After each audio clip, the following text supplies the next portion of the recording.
चले, अब हम बात करते हैं, ये तो हमने मेथड्स देख ली जिनकी मदद से हम प्रिपेयर कर सकते हैं। हम प्यूरिफिकेशन मेथड की बात करते हैं। प्यूरिफिकेशन मेथड्स, यानी आपने कोलाइडल पार्टिकल बनाया, डेफिनेटली उसमें कुछ ना कुछ डीएम के पार्टिकल्स होंगे साथ, और कुछ ना कुछ इम्प्यूरिटीज होंगी। तो उनको आपने कैसे अलग करना है उससे? तो पहला हमारे पास है डायलिसिस। जैसे किडनी होती है, ये प्यूरिफिकेशन कर रही होती है, डायलिसिस। डायलिसिस क्या होती है? एक सैक होती है, बैग होता है, डायलिसिस बैग, या एक थैली कह सकते हैं आप, जिसमें, इसको डायग्रामेटिकली आपको बता देता हूँ, देखिए।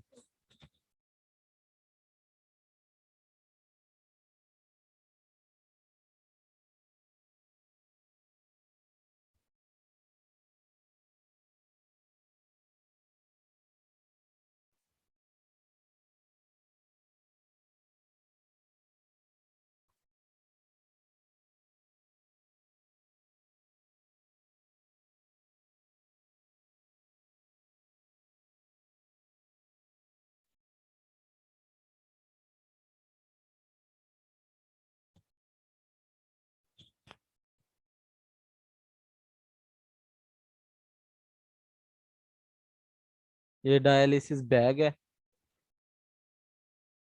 यहाँ पर आपके पास वाटर पास करवाया जाता है यहाँ से, और कुछ आयंस मौजूद होते हैं जो इससे निकल कर आते हैं। ये जो पार्टिकल ब्लैक से शो करवा रहा हूँ, ये सोल पार्टिकल्स हैं, यानी कोलाइडल पार्टिकल्स हैं। ये सोल पार्टिकल्स या कोलाइडल पार्टिकल्स हैं। ठीक है। अब ये जो होती है ना डायलिसिस, ये जो सैक होती है या बैग होता है, ये आपके पास सेमी परमिएबल मेम्ब्रेन होती है एक, बेसिकली इसमें सेमी परमिएबल मेम्ब्रेन वो मेम्ब्रेन होती है जिसमें से कोलाइडल पार्टिकल्स जो होंगे वो तो पास नहीं करेंगे, लेकिन जो आयंस होंगे, ये पॉजिटिव आयन इधर आ जाएगा या नेगेटिव आयन सोल्यूशन में आ जाएगा मूव करके। तो जो आयंस होंगे या इम्प्यूरिटीज होंगी वो तो नीचे मूव कर जाएंगी वाटर में, और जो आपके पास ये जो पार्टिकल्स हैं सोल के, वो इनसाइड द सैक या बैग आप कह लें उसमें रहेंगे। तो इस प्रोसेस को आप डायलिसिस कहते हैं। ये प्रोसेस हो रहा होता है डिफ्यूजन के जरिए। डिफ्यूजन हो रही होती सेमी परमिएबल मेम्ब्रेन के through, diffusion bye semi permeable membrane के थ्रू ना डिफ्यूजन हो रही होती। तो ये एक मेथड था। इसके बाद आ जाता है दूसरा मेथड, इलेक्ट्रो इलेक्ट्रोडायलिसिस। इलेक्ट्रोडायलिसिस में क्या होता है, यानी यहाँ पर इलेक्ट्रिक फील्ड लगा दी जाती, बस ऐसे याद रखे। जो नेगेटिव पार्टिकल होंगे वो पॉजिटिव की तरफ मूव करेंगे, जो पॉजिटिव होंगे वो नेगेटिव की तरफ। बस ये वर्क है इसका इलेक्ट्रोडायलिसिस का, बाकी सेम ही है कि आपने। और ये याद रखे, ये आपके पास सिर्फ इलेक्ट्रोलाइट के लिए होता है इलेक्ट्रोडायलिसिस, क्योंकि अगर आपके पास इलेक्ट्रोलाइट नहीं है तो न्यूट्रल मॉलिक्यूल्स के लिए तो ये कम ही नहीं करेगा। जैसे शुगर के मॉलिक्यूल है, तो आपसे पूछा जा सकता है which method is used for electrolyte, तो इलेक्ट्रोडायलिसिस होगा, क्योंकि इसमें इलेक्ट्रोलाइट नेगेटिव और पॉजिटिव आयंस का होना बहुत जरूरी है। अगर यही ना होंगे तो मूव कौन सी चीज करेगी फिर आपके पास? तो मूव ही नहीं कोई पार्टिकल करेगा। तो इलेक्ट्रिक फील्ड लगाने का मकसद यही होता है कि नेगेटिव पॉजिटिव की तरफ जाए, पॉजिटिव नेगेटिव की तरफ जाए। तो ये आपके पास इलेक्ट्रोडायलिसिस होती है। ये मेथड थे। फिर हमारे पास अल्ट्रा फिल्ट्रेशन होता है, तीसरा method, ultra filtration. Ultra filtration क्या होता है? आपके पास कॉलम होता है,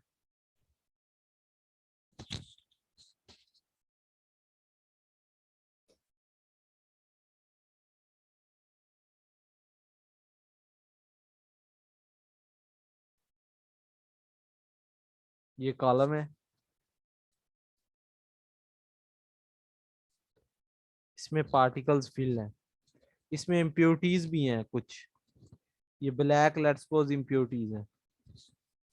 आप क्या करते, इसमें गैस पास करवाते, गैस प्रेशर।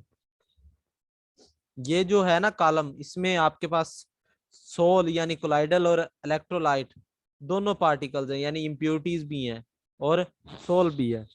तो जब आप गैस का प्रेशर अप्लाई करवाते हो ना, तो जो पार्टिकल्स इम्प्योरिटीज होती है वो नीचे आना शुरू हो जाती हैं, और जो कोलाइडल पार्टिकल्स होते हैं वो नीचे ऊपर ही रहते हैं। ठीक है, तो आप इसकी मदद से अल्ट्रासेल्युलर फिल्ट्रेशन की मदद से इसको सेपरेट कर सकते हैं।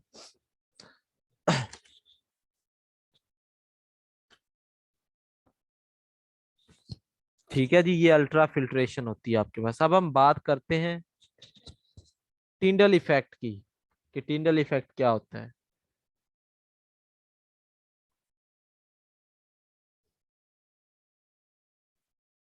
Tyndall effect, phenomena of scattering of light by soul particles, phenomena of scattering of light,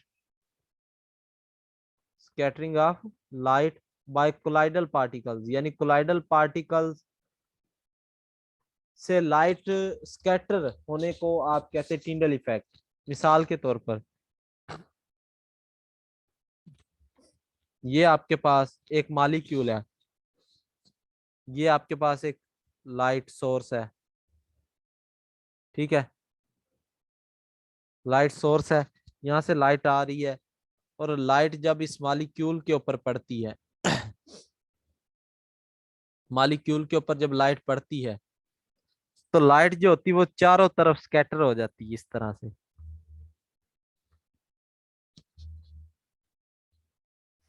scatter हो जाती है। ठीक है, और लाइट ऐसे पास कर जाती है, तो इस फिनोमिना को आप कहते हैं टेंडल इफेक्ट, टेंडल इफेक्ट कहते हैं। ठीक है, अब ये जो मैंने ये लाइनें बनाई हैं, इसको आप होलो कहते हैं। जब आप इसको माइक्रोस्कोप में देखते हो ना, इस व्यू को, तो इसको आप होलो अराउंड सोल कहते हैं, होलो अराउंड।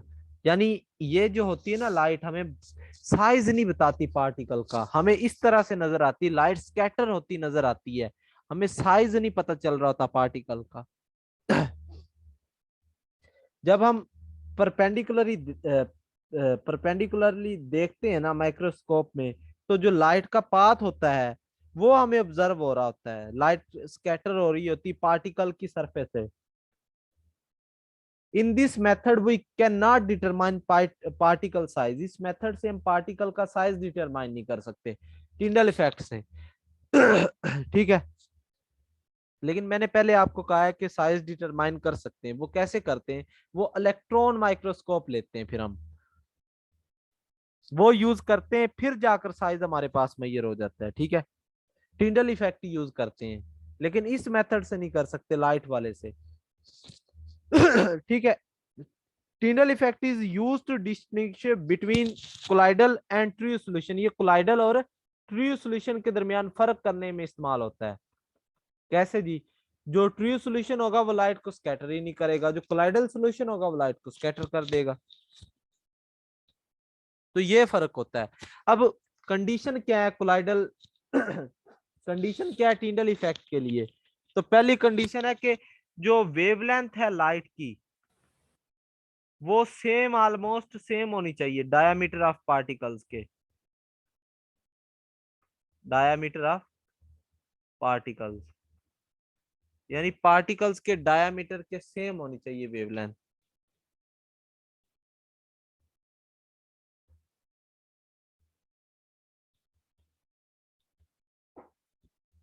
क्योंकि आपको पता है अगर आप उससे ज्यादा ले लेंगे या कम ले लेंगे, तो हमारे लिए पार्टिकल का साइज डिटरमाइन करना बहुत मुश्किल हो जाएगा। तो कंपेरेबल होनी चाहिए वेवलेंथ।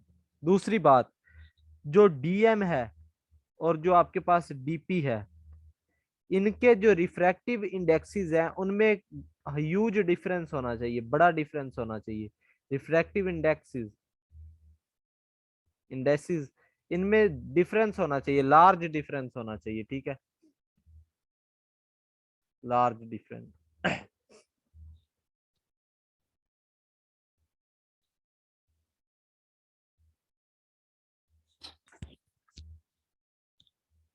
तो ये दो कंडीशन थी कि कौन सी चीजें जो टिंडल इफेक्ट को शो करवाती हैं, याद रखें तो ये दो। फिर हमारे पास आ जाता है Brownian movement, Brownian, movement.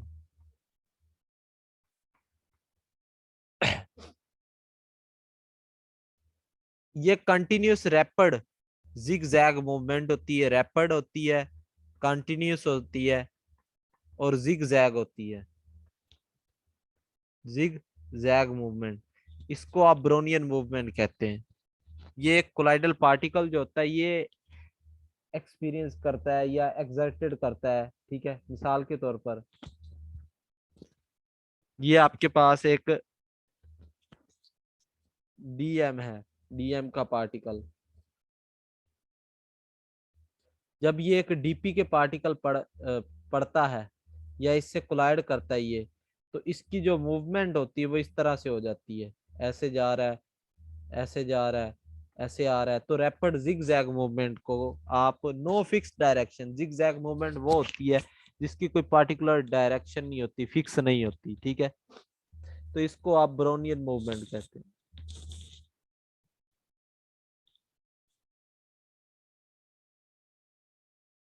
Brownian motion जो होती है आपके लिए यूजफुल होती है प्रिवेंशन ऑफ कोएगुलेशन, यानी प्रेसिपिटेट्स को बनने से रोकती है। ब्रोनियन मोशन जो होती है ना आपके पास, ये प्रेसिपिटेशन को बनने से रोकती है।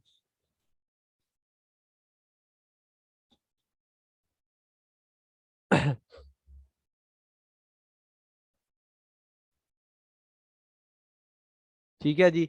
फिर हमारे पास आ जाती है प्रेफरेंशियल एड्सॉर्प्शन। क्या चीज होती है प्रेफरेंशियल एड्सॉर्प्शन?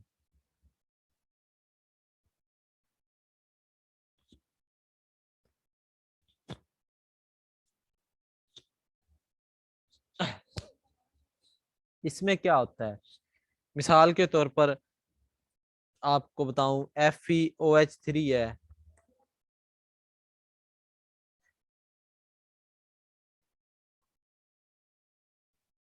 Fe आइन जो है FeCl3 में से, ये इसके ऊपर जाकर एड्सॉर्ब हो जाते हैं,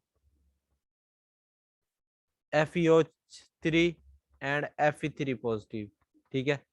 तो इस तरह से बन जाते हैं पॉजिटिव फेरिक हाइड्रोक्साइड पार्टिकल्स, ठीक है।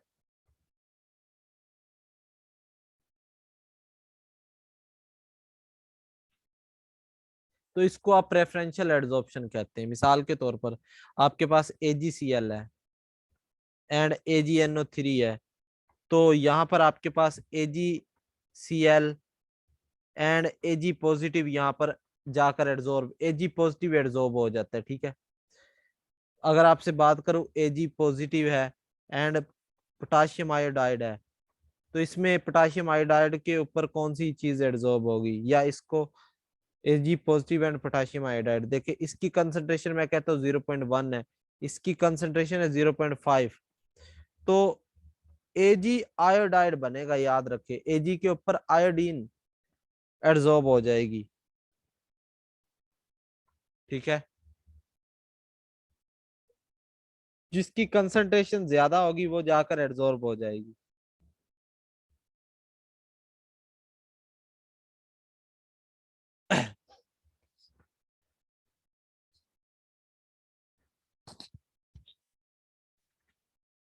फिर हमारे पास आ जाती है Helmholtz electrical double layer. Helmholtz electrical double layer, ये क्या चीज होती है, इसको हम देखते हैं।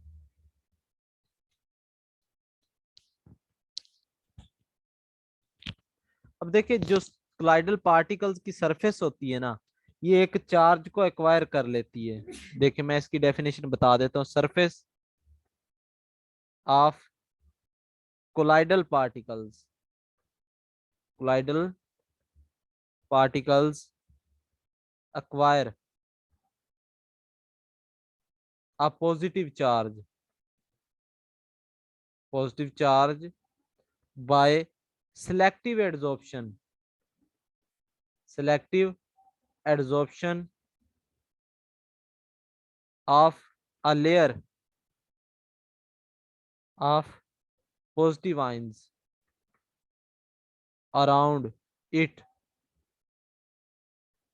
इसको आप कहते हैं,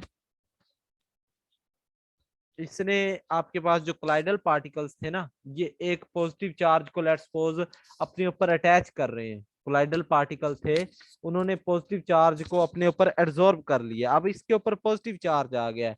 अब ये पॉजिटिव लेयर क्या करेगी, किसी नेगेटिव को अपने जो मुखालिफ मीडियम का होगा उसके नेगेटिव को अपनी तरफ खींचेगी। तो जब ये नेगेटिव को अपनी तरफ खींचती है तो ये जो नेगेटिव होता है ये इसके ऊपर जाकर एब्जॉर्ब हो जाता है। इसको आप कहते हैं double layer, electrical double layer. मिसाल के तौर पर ये आपके पास कोलाइडल पार्टिकल है, कोलाइड, ठीक है, आपको पता है कि इसने पॉजिटिव चार्ज गेन कर लिया है,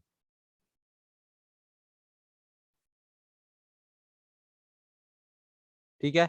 अब ये पॉजिटिव चार्ज अकेला तो नहीं रह सकता, डेफिनेटली ये कुछ ना कुछ नेगेटिव चार्ज को भी तो अक्वायर करेगा, हासिल करेगा। तो ये जो पास में मीडियम होता है उसका नेगेटिव चार्ज ले लेता है।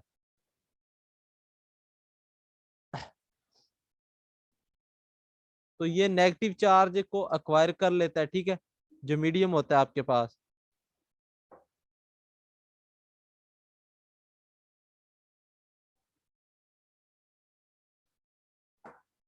तो अब ये आपके पास एक डबल लेयर बन जाती, पॉजिटिव और नेगेटिव के दरमियान ना अट्रैक्शन हो जाती है, ठीक है, अट्रैक्ट हो जाते हैं और ये फिक्स्ड हो जाती है। अब ये जो पॉजिटिव लेयर है इसको आप फिक्स्ड लेयर कहते हैं, क्या कहते हैं जी, फिक्स्ड लेयर, फिक्स्ड लेयर। और जो आपके पास नेगेटिव चार्ज की लेयर होती है इसको आप मूवेबल लेयर कहते हैं या डिफ्यूज्ड लेयर कहते हैं, मूवेबल और डिफ्यूज्ड लेयर, ठीक है। अब पॉजिटिव और नेगेटिव के दरमियान आपको पता है जब भी चार्जेस की अट्रैक्शन होती है तो कुछ ना कुछ पोटेंशियल भी डिवेल्प होता है पॉजिटिव और नेगेटिव के दरमियान। तो जो पॉजिटिव और नेगेटिव के दरमियान पोटेंशियल डिवेल्प होता है उसको आप जीटा पोटेंशियल कहते हैं, zeta potential. The potential developed between positive layer and negatively charged layer is known as zeta potential और इलेक्ट्रोकाइनेटिक पोटेंशियल। इलेक्ट्रोकाइनेटिक पोटेंशियल भी कहते हैं इसको, जीटा पोटेंशियल भी कहते हैं, ठीक है। ये इसको डबल लेयर कहते हैं कि आपके कोलाइडल ने पॉजिटिव चार्ज हासिल किया तो नेगेटिव आकर अट्रैक्ट करेगा, अगर आपके कोलाइडल ने नेगेटिव चार्ज गेन कर लिया तो पॉजिटिव आकर उसके ऊपर अटैच हो जाएगा।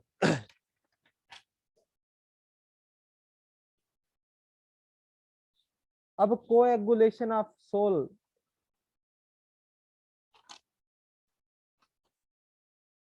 ये देखते हैं हम, कोएगुलेशन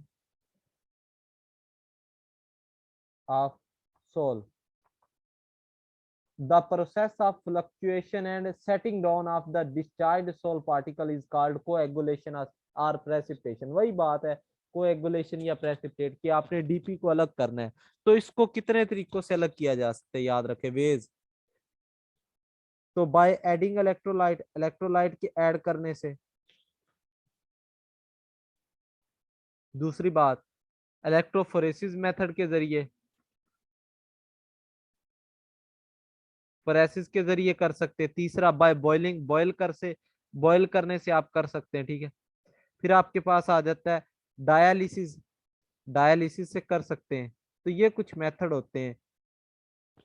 या इलेक्ट्रोलाइट में मिसाल आपको देता हूँ, इलेक्ट्रोलाइट से कैसे करेंगे। ये आपका नेगेटिवली चार्ज सोल था कोई, ठीक है, इसमें जब आप पॉजिटिव कैटाइन ऐड करते हैं तो क्या होता है कि ये न्यूट्रल बन जाता है, क्योंकि नेगेटिव चार्ज था तो ये न्यूट्रल बन गया। अब आपको पता है न्यूट्रल बना है तो इसकी एग्रीगेशन स्टार्ट हो जाएगा, प्रेसिपिटेशन बनना, गुच्छा बनना स्टार्ट हो जाएगा, यानी कोएगुलेशन स्टार्ट हो जाती है। तो इस तरह से आप इनको सेपरेट कर सकते हैं। ये एक मैंने आपको मेथड बताया है कि इलेक्ट्रोलाइट ऐड करने से आप डीपी को अलग कर सकते हैं डीएम से। हार्डी स्क्विजर रूल है आपके पास, हार्डी का एक रूल है, हार्डीज रूल, वो हम देखते हैं। ये हमें क्या बताता है, greater the valence of coagulating ion added greater is its power to cause precipitation. यानी जिसकी जितनी ज्यादा ऑक्सीडेशन स्टेट होगी, ये Fe3 है, Fe2 पॉजिटिव है, आप अगर इसको ऐड करते हो Fe3 को, तो ये ज्यादा प्रेसिपिटेशन करेगा बानिस्बत Fe2 के। जितना जिसका चार्ज ज्यादा होगा उतनी ही ज्यादा वो प्रेसिपिटेशन करेगा। मिसाल के तौर पर अगर आप एक नेगेटिवली चार्ज सोल को प्रेसिपिटेट करवाना चाहते हैं, तो आपके लिए ऑर्डर होगा एल्यूमिनियम+3, ठीक है, बेरियम+2 एंड सोडियम+। तो देखिए ये आपके पास ऑर्डर है, एल्यूमिनियम जो होगा वो ज्यादा शो करवाता है, ठीक है, फिर बेरियम शो करवाता है, फिर आपके पास सोडियम शो करवाता है। तो जिसका जितना ज्यादा, क्योंकि देखिए एल्यूमिनियम है, 3 चार्ज है, तो ये 3 नेगेटिव आयन को कोएगुलेट करेगा, जबकि बेरियम के पास 2 चार्ज है तो ये 2 को करेगा, सोडियम के पास 1 है तो ये 1 को करेगा। तो ये चीज होती है, कोएगुलेटिंग वैल्यू की बात करते हैं हम, कोएगुलेटिंग वैल्यू।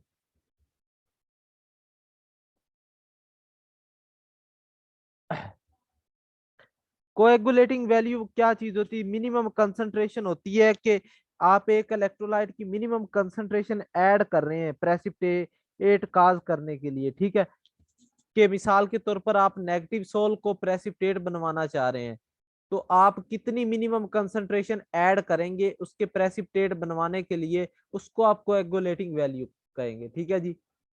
तो कोएगुलेटिंग वैल्यू जो होगी वो कोएगुलेटिंग पावर के इनवर्सली प्रोपोर्शनल होगी, coagulating value inversely proportional to coagulating power. यानी देखिए एक इलेक्ट्रोलाइट आपने बाहर से ऐड किया है, अगर उसकी ज्यादा कंसंट्रेशन लग रही है तो इट मींस कि वो वीक इलेक्ट्रोलाइट है, या वो इतना अच्छा इलेक्ट्रोलाइट नहीं है, वो इसकी प्रेसिपिटेशन काज करवा दे। अगर आपने थोड़ी सी कंसंट्रेशन ऐड की है और वो प्रेसिपिटेट करवा रहा है, तो उसकी कोएगुलेटिंग पावर ज्यादा होगी। तो ये एक दूसरे की इनवर्स होती है, ठीक है जी, ये बात याद रखनी है। फिर हमारे पास लास्ट जो हमारा टॉपिक है, protection of colloids, protection of colloids, ये हम देखते हैं। जो कोलाइड्स होते हैं ना, लायोफिलिक सोल जो होते हैं, इनको ये आपके आपको पता है लायोफिलिक जो सोल होते हैं ये साल्वेटेड होते हैं, यानी बहुत ज्यादा साल्वेटेड होते हैं, ठीक है, साल्वेटेड होते हैं, तो इनका यूज किया जाता है किस लिए, ये स्टेबल होते हैं, ये एज अ प्रोटेक्शन के लिए यूज होते हैं। मिसाल के तौर पर जो लायोफोबिक सोल्स होते हैं ना, उनके प्रेसिपिटेशन को रोकने के लिए, to prevent precipitation of lyophobic sol, तो लायोफोबिक सोल के प्रेसिपिटेशन को रोकने के लिए आपके पास ये यूज होते हैं लायोफिलिक, ठीक है, एज अ प्रोटेक्शन। जेलिटीन हो गया, पोटैटो स्टार्च एटसेट्रा। फिर हमारे पास आ जाता है गोल्ड नंबर। गोल्ड नंबर क्या चीज है, protecting power is expressed in gold number. जो प्रोटेक्टिंग पावर होती है ना लायोफिलिक की, उनको गोल्ड नंबर में एक्सप्रेस किया जाता है, the number of milligram of hydrophilic colloid, number of milligram of hydrophilic की बात हो रही है, ये प्रोटेक्टिंग ग्रुप के तौर पर इस्तेमाल होते हैं, hydrophilic colloid that will just prevent, that will just prevent precipitation of 10 ml of a gold soil। जो 10 ml गोल्ड सोल की प्रेसिपिटेशन को क्या कर दे, रोक दें, on adding, on adding 1 ml of 10% NaCl, ठीक है। इसको समझते हैं, देखें आपने ना एक गोल्ड सोल थी, गोल्ड सोल तो ऑलरेडी कोलाइडल था, आपने बाहर से इलेक्ट्रोलाइट ऐड कर दिया एक 10 ml, 10 ml इलेक्ट्रोलाइट आपने ऐड कर दिया है, या सॉरी 1 ml कह ले, 1 ml, 1 ml आपने इलेक्ट्रोलाइट ऐड किया है, 1 ml सोडियम क्लोराइड। तो आपको पता है इलेक्ट्रोलाइट ऐड करने से तो प्रेसिपिटेशन होंगे। तो जो 1 ml NaCl इलेक्ट्रोलाइट की प्रेसिपिटेशन को रोक दे, यानी इलेक्ट्रोलाइट की जो पावर है उसको निग्लेक्ट कर दे, उसको आप गोल्ड नंबर कहते हैं। ठीक है, कि कितनी पावर से वो उसको रोक सकता है, कि आप कितना लायोफिलिक सोल आपको ऐड करना पड़ेगा उसकी ये 1 ml की पावर को निग्लेक्ट करने के लिए। ठीक है, इसको आप गोल्ड सोल कहेंगे।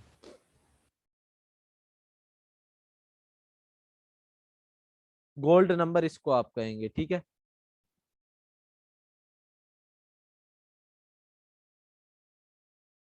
तो ये आपके पास होता है जी गोल्ड नंबर। तो प्रोटेक्टिंग पावर जो होती है गोल्ड नंबर के इनवर्सली प्रोपोर्शनल होती है। Protecting power is inversely proportional to gold number. देखिए जितना ज्यादा आपको वैल्यू ऐड करनी पड़ेगी उसकी प्रोटेक्टिंग पावर उतनी ही कम होती जाएगी। तो प्रोटेक्टिंग पावर और गोल्ड नंबर जो एक दूसरे के इनवर्सली प्रोपोर्शनल होते हैं आपके पास। तो ये आपकी थी कोलाइडल केमिस्ट्री। ये सारा चैप्टर जो था हमने एंड कर लिया है। अगर आप लोगों का कोई सवाल है तो आप पूछ सकते हैं जी। Any question?